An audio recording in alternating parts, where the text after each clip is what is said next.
Alo. A few moments later.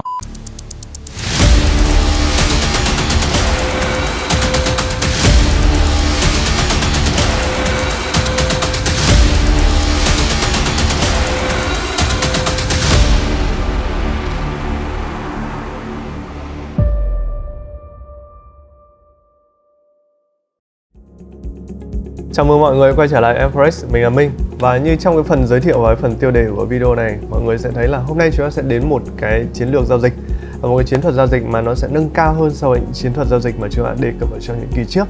Và một cái chiến thuật nó có thể nó sẽ mang lại tính chính xác cao hơn so với những chiến thuật mà chúng ta cũng đã đề cập trong những cái kỳ trước. Vậy thì trước khi chúng ta bắt đầu, chúng ta sẽ có một câu hỏi rất là nhỏ, đó là gì? Đó là tại sao trước đây mình đã nói là chúng ta nên sử dụng ít chỉ báo thôi và chúng ta nên sử dụng nhiều quá thì nó sẽ làm cho mọi người bị rối.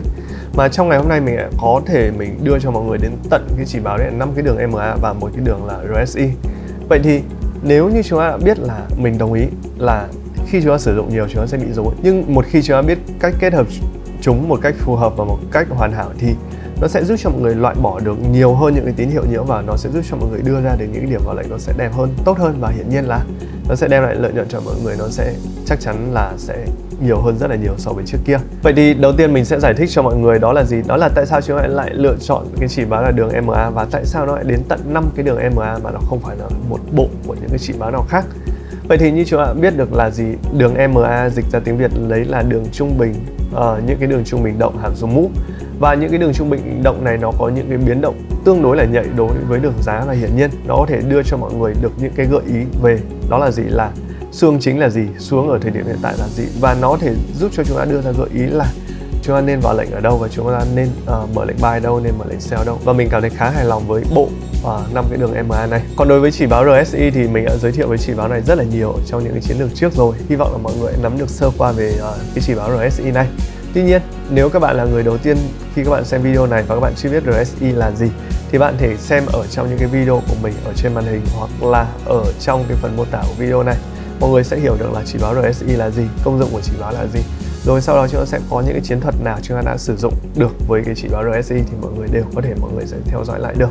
Và về cơ bản thì RSI nó sẽ giúp cho chúng ta xác định được đâu là cái vùng khóa mua và đâu là cái vùng khóa bán. Và nó sẽ củng cố cho cái điểm mua và cái điểm bán chúng ta trở nên là một cái điểm mua và điểm bán nó sẽ đẹp hơn rất là nhiều. Cụ thể ở trong video ngày hôm nay chúng ta sẽ sử dụng chỉ báo MA và chỉ báo RSI theo cách như sau. Lưu ý một chút là các bạn hãy cài đặt chỉ báo MA theo các chu kỳ là 80, 21, 13, 5 và 3. 5 đường trung bình động hàm mũ này đều sẽ được tích hợp vào trong một chỉ báo trên TradingView là Multi MA. Mọi người có thể tìm thử. Vậy thì bước đầu tiên của chúng ta là sẽ xác nhận xu hướng chung của thị trường. Mốc 50 trong chỉ báo RSI và đường MA 80 sẽ đảm nhận vai trò này. Một khi RSI vượt mốc 50 và đồng thời giá cũng nằm trên đường MA 80, tức là thị trường đang theo trend tăng. Còn khi RSI ở dưới mức 50 và giá ở dưới đường MA 80 thì sẽ cho tín hiệu thiên về xu hướng là xu hướng giảm.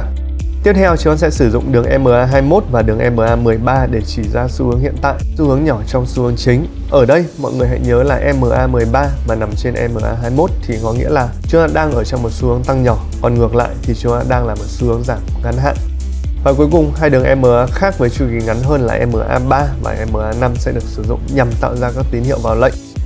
Trên lý thuyết vừa rồi thì là tất cả những cái bước chúng ta cần làm ở trong cái chiến lược này. Vậy thì chúng ta sẽ đi cùng mình vào cái phần thực hành ở trong đồ thị để chúng ta sẽ biết được là cái chỉ báo này khi ở trong điều kiện thực tế nó sẽ hoạt động như thế nào và cái kết quả nó sẽ ra làm sao. Như lúc nãy mình đã đề cập thì điều đầu tiên mọi người cần quan sát chính là xu hướng chính được thể hiện qua đường MA 80. Trong trường hợp này, rõ ràng là sau khi đi xuống một đoạn khá là dài thì giá đang có dấu hiệu hồi phục và vẫn nằm trên mức MA 80. Đồng thời chỉ báo RSI cũng nằm trên mức trung bình 50 chứng tỏ xu hướng dài hạn là xu hướng tăng. Xác định xong điều này thì chúng ta có thể chuyển qua bước thứ hai. Đường MA 13 màu đỏ đã xuyên thẳng đi lên đường MA 21 có màu tím, thể hiện trong thời gian ngắn hạn thị trường vẫn đang đi theo xu hướng chính. Và một lệnh buy sẽ được thiết lập khi mà điều kiện cuối cùng được thỏa mãn, tức là cùng thời điểm này đường MA 3 màu vàng cắt đường MA 5 màu cam và đâm thủng lên trên. Như vậy mình sẽ có một setup lệnh mua ở giá mở cửa của cây nến xanh này với điểm stop loss ở đáy trước đó và chốt lời khi xuất hiện dấu hiệu đảo chiều xu hướng, tức là hai đường MA 3 và MA 5 giao nhau. Đây là một ví dụ nữa về lệnh buy để các bạn tham khảo. Bằng sự kết hợp chặt chẽ giữa hai chỉ báo RSI và MA thì chúng ta sẽ bắt được điểm vào là các điểm entry khá là đẹp. Đối với lệnh sell thì mọi người chỉ cần thực hiện theo cách ngược lại. Giống như trong ví dụ này, mình đã thử quan sát biểu đồ của vàng so với đồng đô la Mỹ. Giá di động dần xuống dưới đường MA 80 và chỉ số RSI nằm ở dưới mức 50, chứng tỏ xu hướng chính là xu hướng giảm. Càng tuyệt vời hơn đó là đường MA 13 có màu đỏ cũng nằm dưới đường MA 21 màu tím, thể hiện trong ngắn hạn thị trường vẫn tiếp tục đi xuống. Nói cách khác, tín hiệu vào lệnh sell đang mạnh dần lên do bên bán đang chiếm ưu thế, còn động lượng của bên mua ngày càng yếu đi. Cuối cùng, chốt hạ là đường MA3 cắt xuống đường MA5, mình đặt được một lệnh bán ở mức giá mở cửa cây nến đỏ này. Stop loss cũng được đặt ở đỉnh gần nhất, hoặc các bạn có thể đặt theo key level cũng không vấn đề gì. Take profit mình sẽ để ở thời điểm hai đường MA3 và MA5 giao nhau, bởi vì đây là một dấu hiệu của sự đảo chiều trong xu hướng. Vì vậy, khoản lợi nhuận sẽ được đảm bảo nếu chúng ta chốt lại ở điểm này. Ở đây mình cũng lấy thêm một ví dụ nữa về lệnh sell. Tương tự như ví dụ vừa rồi thì mình vẫn áp dụng với khung thời gian M30 và cặp sử dụng là XAU USD, hay chúng ta còn quen gọi là cặp vàng. Với những cái thông tin vừa rồi thì mình hy vọng là mọi người cũng đã biết được là cái hệ thống giao dịch này vận hành như thế nào và cái tính hiệu quả cũng như cái tính đúng đắn của hệ thống giao dịch này ra làm sao. Và một cái điểm mà mình có thể lưu ý cho mọi người đó là gì? Đó là cái hệ thống giao dịch này có thể sử dụng cho những cái hàng hóa khác nhau, ví dụ như là vàng cũng có thể sử dụng được.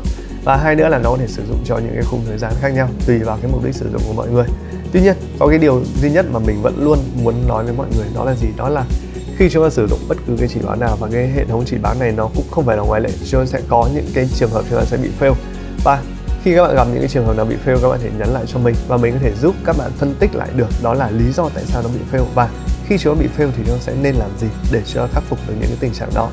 Và rất mong là chúng ta sẽ áp dụng được những cái này ở trong thực tế. Tuy nhiên nên nhớ là chúng ta nên thử ở demo trước để chúng ta quen với hệ thống giao dịch này trước khi chúng ta áp dụng ở trong thực tế. Và hy vọng các bạn có thể kiếm được lợi nhuận và các bạn để thu được những cái kiến thức cũng như là những cái trải nghiệm tốt ở trên thị trường này khi các bạn sử dụng hệ thống chỉ báo giao dịch của mình. Và cảm ơn các bạn đã dành thời gian theo dõi video này và hẹn gặp lại các bạn trong những video lần sau. Xin chào.